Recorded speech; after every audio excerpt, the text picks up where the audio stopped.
Uluslararası Azadlıq Günü tariflərindən sonra yaranmış vəziyyətdir. Təşkil edərdim, investorları narahat edən bizim üçün də maraqlı olan digər bir məsələyə keçəcək. Türkiyə lirəsi ilə bağlı proqnozlar var. Amma bu arada istərdik elə Almaniyadan bağlantı eləyək. Commerzbankın eksperti Murad Cəlalov bizə fikirlərini bildirəcək. Avropa həqiqətən də avronu gücləndirməsi üçün hansı imkanları reallaşdıra biləcək? Murad mənim xoş gördük, hər vaxtınız xeyir olsun. Buyurun, eşidirik sizi.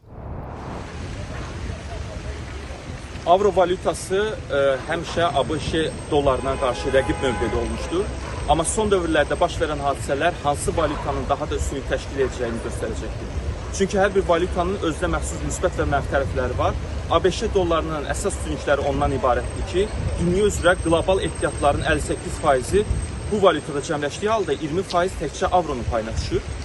Əsas ən böyük ticarət sahəsi olan neft və qaz ticarətində ABŞ dollarından valyutasından istifadə olunur və son dövrün əsas məşhur deməli kripto valyutası, rəqəmsal valyutada treyderdə bu valyuta üzərindən həyata keçirilir.